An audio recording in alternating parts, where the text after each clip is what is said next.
Párrafo 10. Pregunta. ¿Qué comprendía el pueblo de Dios sobre los 144.000 desde hace mucho tiempo? Décadas antes de 1914, los estudiantes de la Biblia ya comprendían que 144.000 seguidores fieles de Cristo gobernarían con Él en el cielo. La nota a pie de página dice: en junio de 1880, la revista Watchtower comentó que los 144.000 serían judíos que se habrían convertido al cristianismo para 1914.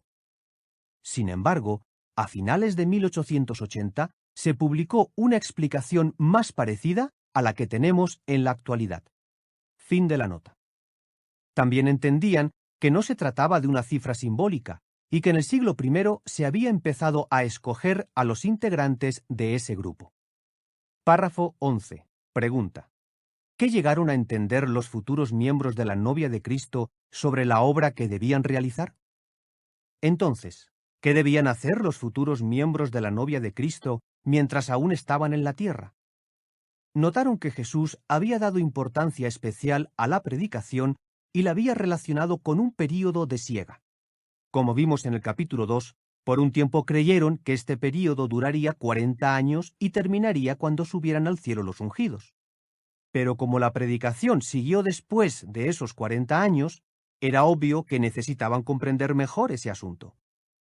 Ahora sabemos que en 1914 comenzó la temporada de la siega, el período en que se separaría el trigo de la mala hierba, es decir, los fieles cristianos ungidos de los cristianos falsos. Por lo tanto, había que concentrarse en recoger a los que tenían la esperanza celestial. Párrafos 12 y 13. Pregunta. ¿De qué forma se han cumplido en los últimos días las parábolas de Jesús sobre las 10 vírgenes y los talentos? Desde 1919 en adelante, Cristo ha guiado al esclavo fiel y discreto para que se enfocara en la predicación. En el siglo I, él ya había encargado que se llevara a cabo esa comisión. También indicó qué cualidades debían tener sus seguidores ungidos para realizarla. Por ejemplo, en su parábola de las 10 vírgenes, Jesús mostró que si querían alcanzar su meta de participar en el gran banquete de bodas en el cielo, los ungidos debían mantenerse alertas. A estos 144.000 fieles ungidos se les presenta de otra forma una vez que están en el cielo, como la novia celestial de Cristo. Además, en la parábola de los talentos, Jesús enseñó que sus discípulos ungidos serían diligentes en la predicación. En los últimos 100 años, los cristianos ungidos se han mantenido alertas y han sido diligentes en su labor. Sin duda, gracias a su actitud vigilante, recibirán su recompensa. Ahora bien, ¿se limitaría la gran obra de la cosecha a recoger al resto de los 144.000? El reino reúne a sus súbditos en la tierra. Párrafos 14 y 15. Pregunta. ¿Qué 4 grupos diferentes se pensaba que existían? Por largo tiempo, muchos hombres y mujeres fieles sintieron una enorme curiosidad respecto a la identidad del grupo al que llamaban la grande muchedumbre, mencionado en Revelación 7, 9 a 14, versión moderna.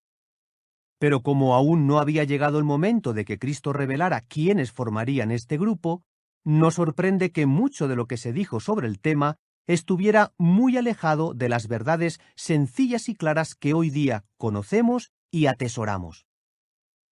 En 1917, el libro El misterio terminado dijo que había 2 grados o tipos de salvación celestial y 2 grados o tipos de salvación terrestre. ¿Quiénes integraban estos 4 grupos? Los primeros 2 estarían en el cielo.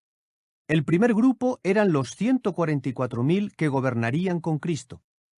Y el segundo estaba compuesto por la gran muchedumbre que, según se pensaba, estaba formada por personas que afirmaban creer en Jesús, pero que aún no habían abandonado las iglesias de la cristiandad. Se creía que, aunque tenían cierto grado de fe, no era tan sólida como para adoptar una firme postura de lealtad a Dios, por lo que recibirían puestos inferiores en el cielo. Con respecto a la tierra, se pensaba que había un tercer grupo, los llamados beneméritos de la antigüedad, hombres fieles como Abraham, Moisés y otros. Ellos tendrían puestos de autoridad sobre el cuarto grupo, el resto de la humanidad. Párrafo 16. Pregunta. ¿Qué destellos de luz espiritual ocurrieron en los años 1923 y 1932? ¿Cómo guió el Espíritu Santo a los cristianos al conocimiento que hoy tenemos sobre la gran muchedumbre? Ocurrió progresivamente, mediante una serie de destellos de luz espiritual. En 1923, la revista Watchtower se refirió a un grupo que no tenía la esperanza celestial, sino que viviría en la tierra bajo el reino de Cristo. En 1932, la revista La Torre del Vigía habló de Jehonadab, quien se unió a Jehú, el rey israelita elegido por Dios, en la guerra contra la adoración falsa. Y señaló que en tiempos modernos había un grupo que era como Jonadab. A ellos Jehová los protegería durante la tribulación del Armagedón para vivir aquí en la tierra. Párrafo 17. Pregunta A. ¿Qué brillante destello de iluminación espiritual se produjo en 1935? Pregunta B. ¿Cómo influyó en los cristianos fieles la aclaración respecto a la identidad de la gran muchedumbre? En 1935 se produjo un brillante destello de luz espiritual. En la asamblea celebrada en la ciudad de Washington, Estados Unidos, se explicó que la gran muchedumbre viviría en la tierra. Se trataba del mismo grupo representado por las ovejas, mencionadas por Jesús en su parábola de las ovejas y las cabras. La gran muchedumbre estaría entre las otras ovejas de las que Jesús dijo: «A esas también tengo que traer». Juan 10:16. Cuando el orador, el hermano Rutherford, preguntó: ¿Quisieran, por favor, ponerse de pie todos los que tienen la esperanza de vivir para siempre en la tierra? Más de la mitad del auditorio lo hizo. Entonces él exclamó: «He aquí la grande muchedumbre». Muchos se sintieron profundamente emocionados cuando por fin comprendieron cuál era su esperanza para el futuro. La siguiente es información suplementaria. Sintieron un gran alivio. El 31 de mayo de 1935, en la Asamblea de la ciudad de Washington, Estados Unidos, se presentó un discurso sobre la gran muchedumbre. Aquel discurso tuvo una profunda influencia en el pueblo de Dios. A continuación se presentan las reacciones de algunos hermanos que lo escucharon. Antes de 1935, había cierta polémica entre los hermanos sobre si eran ungidos o no. Recuerdo muy bien el día que el hermano Rutherford habló sobre el tema de la gran muchedumbre. Yo había estado ayudando a lavar platos en el comedor, y cuando llegó el momento del discurso, me senté en la zona de arriba del auditorio.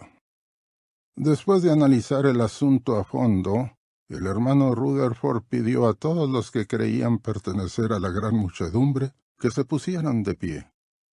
Yo me levanté inmediatamente y miré a mi alrededor. Me dio la impresión de que la mayoría de los presentes también estaban de pie. A partir de ese día, he tenido bien claro que no soy ungido. Me siento muy feliz de pertenecer a las otras ovejas. Henry Cantwell. Para la mayoría fue muy animador. Yo solía escuchar a algunos hermanos decir que no estaban seguros de si eran ungidos o no. Sin embargo, no les agradaba la idea de pertenecer a un grupo menos fiel, que era como se consideraba entonces a la gran muchedumbre. Así que al conocer esta nueva verdad, muchos sintieron un gran alivio. Y a medida que la fueron asimilando y por fin entendieron qué lugar ocupaban ante Jehová, su entusiasmo por la obra creció. Herman Philbrick. Esta asamblea nos dio muchos motivos de alegría. Ya podíamos ofrecerles a las personas la esperanza de vivir para siempre en la tierra. Muchos de los que antes habían participado de los emblemas de la conmemoración entendieron cuál era de verdad su esperanza y dejaron de hacerlo. John Booth.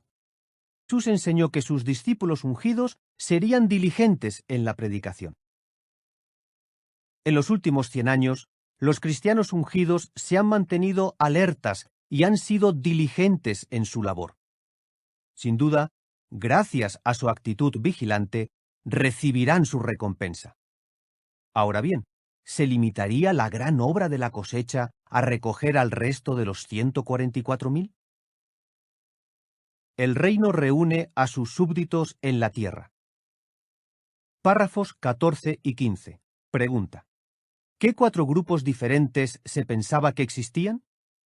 Por largo tiempo, muchos hombres y mujeres fieles sintieron una enorme curiosidad respecto a la identidad del grupo al que llamaban la Grande Muchedumbre, mencionado en Revelación 7, 9 a 14, versión moderna. Pero como aún no había llegado el momento de que Cristo revelara quiénes formarían este grupo, no sorprende que mucho de lo que se dijo sobre el tema estuviera muy alejado de las verdades sencillas y claras que hoy día conocemos y atesoramos.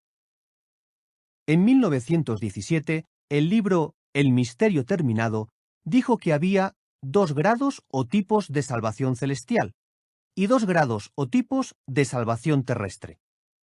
¿Quién es? Párrafo 10. Pregunta: ¿qué comprendía el pueblo de Dios sobre los 144.000 desde hace mucho tiempo? Décadas antes de 1914, los estudiantes de la Biblia ya comprendían que 144.000 seguidores fieles de Cristo gobernarían con Él en el cielo. La nota a pie de página dice: en junio de 1880, la revista Watchtower comentó que los 144.000 serían judíos que se habrían convertido al cristianismo para 1914. Sin embargo, a finales de 1880, se publicó una explicación más parecida a la que tenemos en la actualidad. Fin de la nota. También entendían que no se trataba de una cifra simbólica y que en el siglo I se había empezado a escoger a los integrantes de ese grupo. Párrafo 11. Pregunta: ¿qué llegaron a entender los futuros miembros de la novia de Cristo sobre la obra que debían realizar? Entonces, ¿qué debían hacer los futuros miembros de la novia de Cristo mientras aún estaban en la tierra? Notaron que Jesús había dado importancia especial a la predicación y la había relacionado con un período de siega. Como vimos en el capítulo 2, por un tiempo creyeron que este período duraría 40 años y terminaría cuando subieran al cielo los ungidos, sino que viviría en la tierra bajo el reino de Cristo. En 1932, la revista La Torre del Vigía habló de Jehonadab, quien se unió a Jehú, el rey israelita elegido por Dios, en la guerra contra la adoración falsa. Y señaló que en tiempos modernos había un grupo que era como Jonadab. A ellos Jehová los protegería durante la tribulación del Armagedón para vivir aquí en la tierra. Párrafo 17. Pregunta A. ¿Qué brillante destello de iluminación espiritual se produjo en 1935? Pregunta B. ¿Cómo influyó en los cristianos fieles la aclaración respecto a la identidad de la gran muchedumbre? En 1935 se produjo un brillante destello de luz espiritual. En la asamblea celebrada en la ciudad de Washington, Estados Unidos, se explicó que la gran muchedumbre viviría en la tierra. Se trataba del mismo grupo representado por las ovejas, mencionadas por Jesús en su parábola de las ovejas y las cabras. La gran muchedumbre estaría entre las otras ovejas de las que Jesús dijo: «A esas también tengo que traer». Juan 10, 16. Cuando el orador, el hermano Rutherford, preguntó: «¿Quisieran, por favor, ponerse de pie todos los que tienen la esperanza de vivir para siempre?» Pero como la predicación siguió después de esos 40 años, era obvio que necesitaban comprender mejor ese asunto. Ahora sabemos que en 1914 comenzó la temporada de la siega, el período en que se separaría el trigo de la mala hierba, es decir, los fieles cristianos ungidos de los cristianos falsos. Por lo tanto, había que concentrarse en recoger a los que tenían la esperanza celestial. Párrafos 12 y 13. Pregunta: ¿de qué forma se han cumplido en los últimos días las parábolas de Jesús sobre las 10 vírgenes y los talentos? Desde 1919 en adelante, Cristo ha guiado al esclavo fiel y discreto para que se enfocara en la predicación. En el siglo I, él ya había encargado que se llevara a cabo esa comisión. También indicó qué cualidades debían tener sus seguidores ungidos para realizarla. Por ejemplo, en su parábola de las 10 vírgenes, Jesús mostró que si querían alcanzar su meta de participar en el gran banquete de bodas en el cielo, los ungidos debían mantenerse alertas. A estos 144.000 fieles ungidos se les presenta de otra forma una vez que están en el cielo, como la novia celestial de Cristo. Además, en la parábola de los talentos, Jesús integraban estos 4 grupos. Los primeros 2 estarían en el cielo. El primer grupo eran los 144.000 que gobernarían con Cristo. Y el segundo estaba compuesto por la gran muchedumbre que, según se pensaba, estaba formada por personas que afirmaban creer en Jesús, pero que aún no habían abandonado las iglesias de la cristiandad. Se creía que, aunque tenían cierto grado de fe, no era tan sólida como para adoptar una firme postura de lealtad a Dios, por lo que recibirían puestos inferiores en el cielo. Con respecto a la tierra, se pensaba que había un tercer grupo, los llamados beneméritos de la antigüedad, hombres fieles como Abraham, Moisés y otros. Ellos tendrían puestos de autoridad sobre el cuarto grupo, el resto de la humanidad. Párrafo 16. Pregunta: ¿qué destellos de luz espiritual ocurrieron en los años 1923 y 1932? ¿Cómo guió el Espíritu Santo a los cristianos al conocimiento que hoy tenemos sobre la gran muchedumbre? Ocurrió progresivamente, mediante una serie de destellos de luz espiritual. En 1923, la revista Watchtower se refirió a un grupo que no tenía la esperanza celestial,